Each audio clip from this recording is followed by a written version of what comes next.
Welcome back to the SnackWalls podcast. I'm Mike Roberts, your host, and we're here to talk about increasing and maintaining diversity in tech beyond the perks. While companies think they can lure people in with unlimited PTO and dogs in the office, we're here to talk about how you keep them.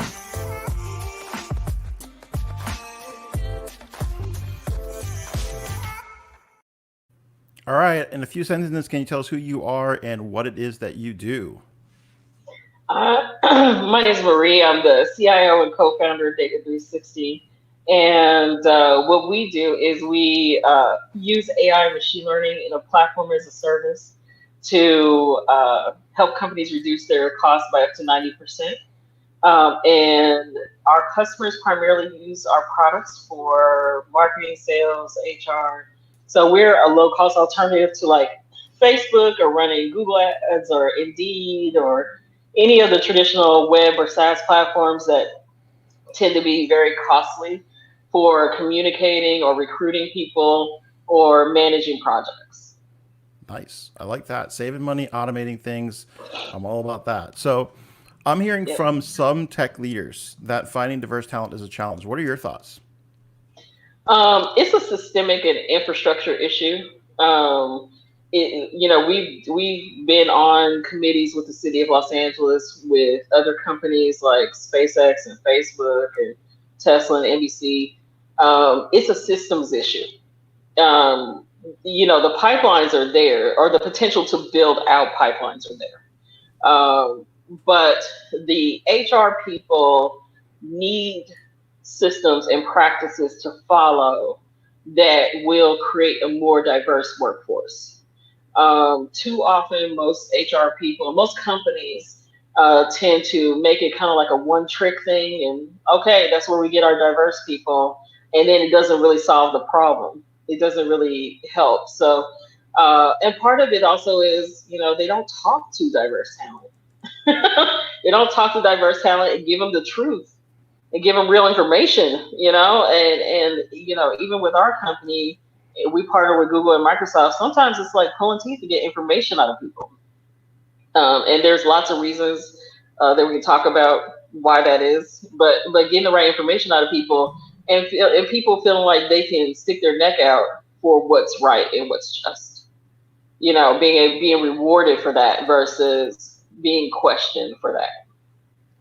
Yeah, absolutely. And I think that could be a reason why a lot of people are unwilling to go against the status quo, right? So it's Right. much easier to not fight the inertia and the momentum and just continue to do practices that we know are not leading to the outcomes that people are saying that they want. So I think, one area that I've seen some advancement in is the push to remove CS requirements for many of these software engineering roles. So what are your thoughts around that? Yeah, I think it's a good first step. I think it's the first inch in a mile. Because there are so many barriers to getting an actual CS degree, and there's a lot of discouragement. Even in my own personal story, I don't have a CS degree. I have a Bachelor of Arts, and I am a full-blown engineer, and I've been an engineer for years. I didn't recognize myself as an engineer because I was not encouraged to do so. And I didn't have the right mentors and the right people in my life to say, you're definitely an engineer. My father said I was an engineer, but I sort of didn't believe him. Yeah. And that was an interesting challenge. Yeah, I didn't really believe him because I didn't have any surrounding people affirming that idea. So I thought, oh, I'm a writer or I'm a executive assistant or any of those things where I got confirmation that was possible. Even sales, I got more confirmation than, say, an engineer. So Right. I just didn't see that anywhere around me. So I was kind of like, okay, Pops, whatever you say. It turns out he was completely right. But it took me years. It took me years to discover that. It took me years to see how that talent unfolded. Yeah, my dad told me don't go to school for a computer engineering degree. So I was like, whatever, What? man. Now I'm like, what? It's like no one goes to school to study computer programming. You should be an accountant. And I'm like, all right. But I was on the 10-year plan. I told my parents I wanted to be a financial planner, and they said that was useless. So I thought that was interesting too. So it's like all those kind of old school cultural It things, you is. know. Yeah. And so that's a big piece of it, I think, too, is like if people don't envision themselves in these roles and if they're not encouraged, then it's even that much harder to get them into the pipeline.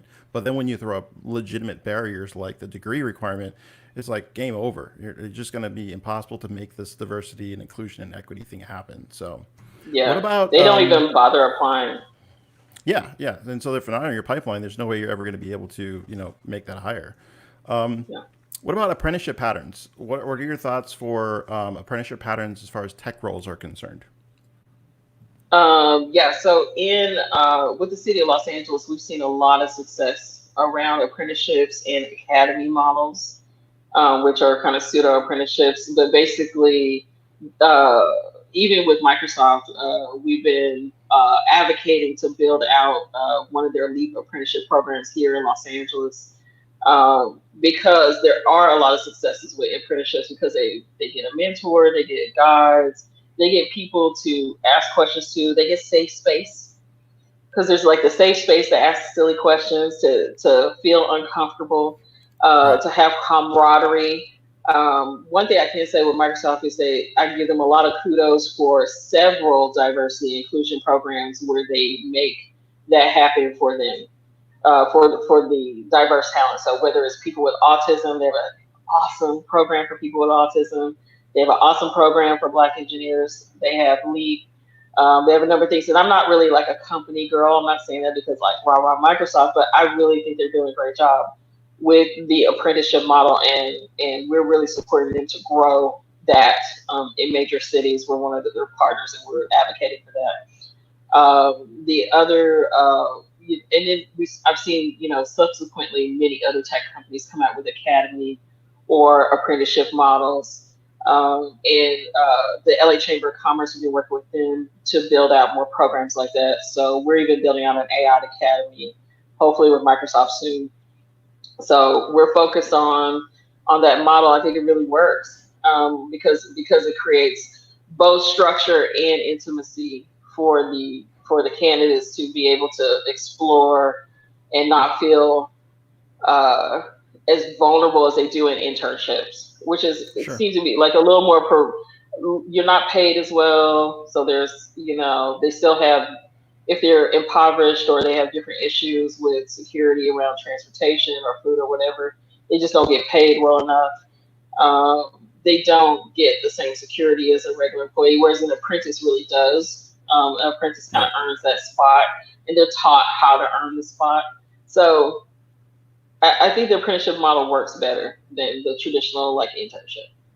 I like that. That wasn't even the question, but I like how you just pivoted and you made it the question. Because like when I say the apprenticeship pattern, a lot of times people will echo back to me intern. They're like, "Oh, that's cool. You do internships." And I'm like, "No, no, no, bro. I didn't say that word. I didn't say that word at all." And so it is important. It's always kind of like juxtaposed, as if like there are those two options, and it's like no, they're completely different things. And you might do like one on the path to getting, like, as an organization, getting yourself ready and competent to be able to do an apprenticeship. But an apprenticeship is pretty legit, and it's a pattern that's been around for a really long time. And I hope Yeah. internships just like fade off into the sunset because we don't need any more of that noise. So, No. what advice would you share with companies that are looking to retain diverse staff? So let's say they do a great job of getting folks on board. How do you keep them? Safe space. That's what I've seen work over and over again. Safe space. Space that works with the whole of the company, but also safe space where they're around people like them. You have to have both spaces, because of the state that we're in as a planet and the state that we're in the United States. There's still these gaps, right? And as a person of color, as a woman of color, all of these different aspects of who I am, I hit every diversity box, every single one, all four of them. Not having a space to be yourself and to be able to say, how do I deal with this, or what do you think, or how should I approach this person, or be able to have a mediating force to help you deal with things that come up from bias, from racism, from microaggressions, from all these different things. It just gets built up and it turns into a disaster. So there has to be an outlet for these things to happen, right? And there has to be a way to create resolution. So, not just having the split off of groups, but there has to be a process or a workflow to resolve the tension and to resolve the issue, right? And sometimes I hate to say it, if you have a group that's creating chaos or creating division, you have to really address that as a company. You have to make a decision as a culture, like what do you want to promote? Are you willing to keep having this crazy culture in your company, or do you want to fix it? Right. Right. And so, yeah, I would say with our company, when we were recruiting people, we mostly got white males in the beginning. And some of the patterns that were emerging were not productive towards the culture that we were building. And we're a Black and Asian owned company. And so we are like, whoa, this is really strange that, we're the owners, yet we're getting aggressed upon as if we're the employees. Right. So there were some things like that were happening. And so, we had to make very conscious decisions about sourcing and screening and vetting and onboarding contractors and employees, and then people who have tech skill gaps, because that's also an issue, versus engineers and how to deal with the engineers and all these different issues, right, that we're always working with. There's a lot of work that's put into it, but you have to really, the first decision is, who are you as a company? What is your culture? What do you really stand for? And don't just slap Right. it on a slogan or make a program, like build it from the inside up. Yeah, you have to have that North Star. You got to have a set of values so that you know how to drive that culture. And to your point, see when it's off, and how do you make an adjustment and course correct to get it back on track to what you want to, again, back to your North Star, what you want to be able to accomplish. So I like that. Yeah. That is deep. I like that a lot. So as someone like yourself, you're a leader. So who's someone like yourself that you'd like to acknowledge and you think would be a great guest on like a podcast like this? Oh, like this. Okay. I was gonna Or say I yeah, love Avery DuVernay with all my heart. well, she can get on my Um, radar. I just don't know if I can make it happen. I feel So like I might actually be able to help you out with that one. nice. And then we can have a We're about conversation one again. degree away from each other right now, which is cool, Yeah, officially, because of some work we're doing with Sundance Media Institute. So, yeah, but I would say as a leader, I just met a leader. Her name is Shelly, and I don't know how to pronounce her last name correctly, but I will send it to you. And yeah, she used to work with IBM.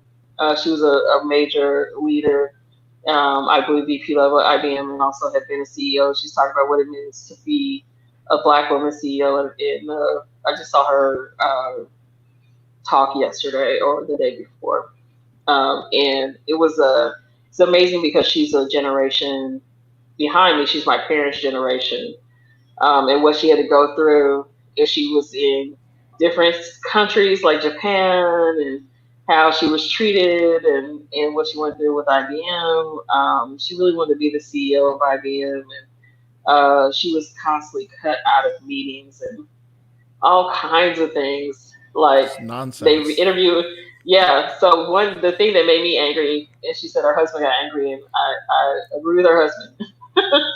That they cut her out of every meeting. Like literally, they interviewed every person in that territory except her, and she found out about it.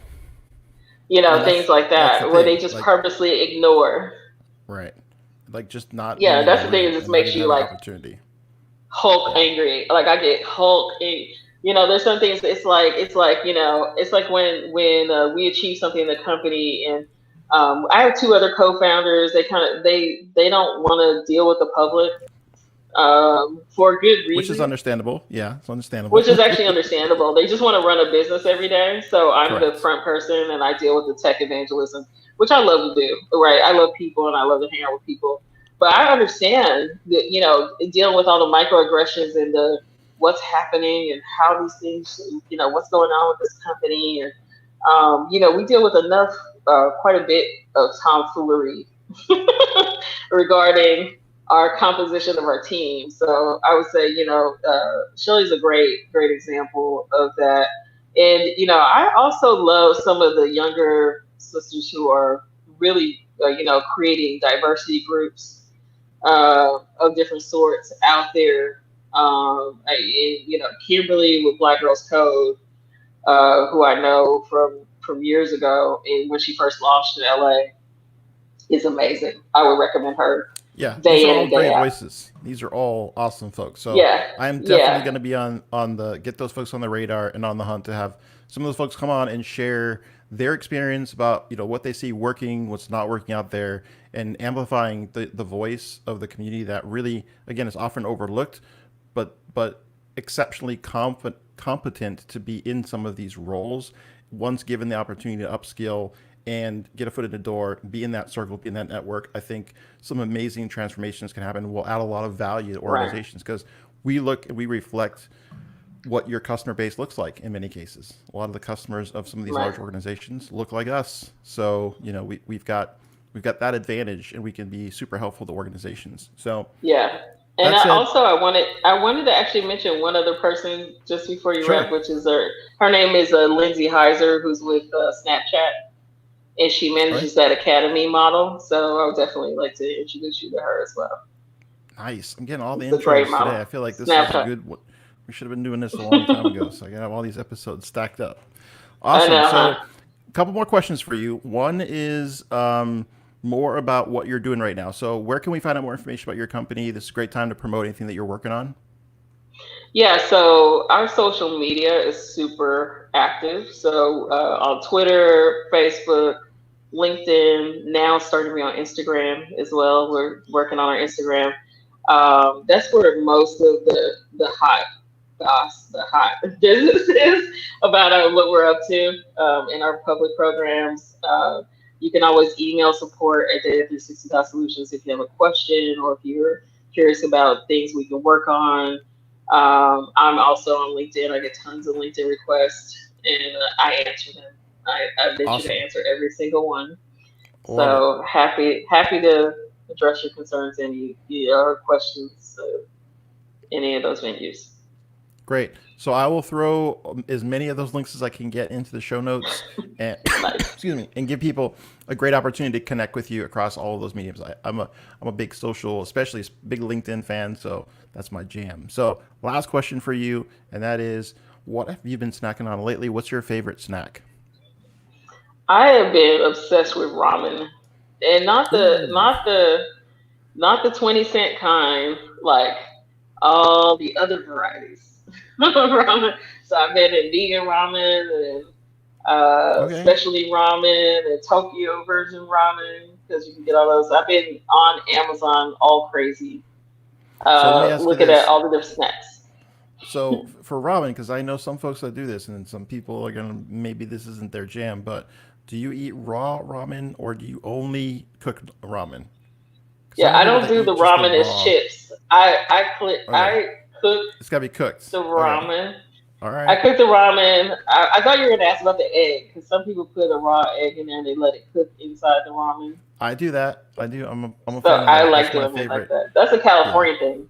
yeah. That's like great Sunday morning breakfast. Is just ramen noodles, couple eggs in there. Love that. So Yes. I'm with you Yes. there. So all right. Well, Yay. Marie, I really appreciate you coming on the program, and I appreciate those snacks. So thanks.